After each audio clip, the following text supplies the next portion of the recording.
Ever since the very first episode of House of the Dragon, I've been convinced there were messy romantic feelings between Rhaenyra Targaryen and Alicent Hightower. The cast has since confirmed it, but it looks like we won't see it tackled on screen.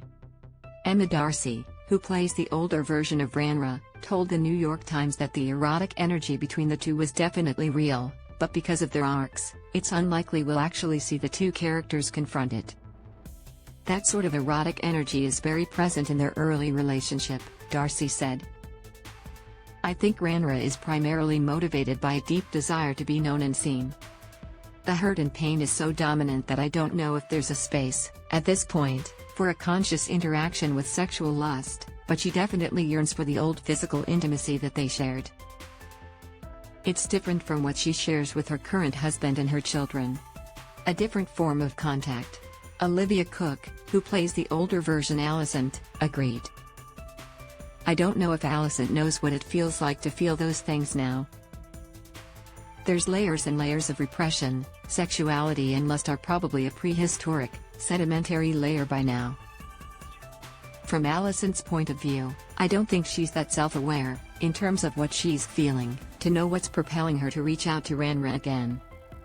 It's a pity that the show likely won't explore the romantic undertones of the relationship between Alicent and Rhaenyra because it's just so realistic. Most teenage girls can probably relate to being attached at the hip of their female best friend. Chances are you often became jealous of each other's other relationships, were codependent, and when you fought, it was explosive. That's what happens when you're teens. Friendships are weird and intimate in the first time you explore connections that aren't always platonic.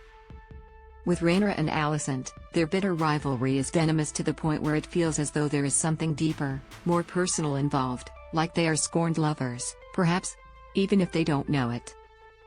Emily Carey, who plays the younger version of Alicent, actually said she felt sexual tension with Millie Alcock, who played the younger Rhaenyra, while acting as their characters. I mean, we kind of started that discourse, Carey said, per Variety. We were in the rehearsal room, I believe it's episode 4. It's not necessarily something we had talked about yet. We were doing a scene, and Millie and I looked at each other like, it kind of felt like we were about to kiss? That was really weird. And so we talked about it. We weren't making them gay or queerbaiting, or anything like that. It's just, if you want to read into it and see it like that, do it. If you want to see them as more than friends, do it. If you don't, then don't. They're 14-year-old girls, they don't know the difference between platonic and romantic. House of the Dragon writers, give us a scene where these two gals actually realize they were in love with each other, thanks.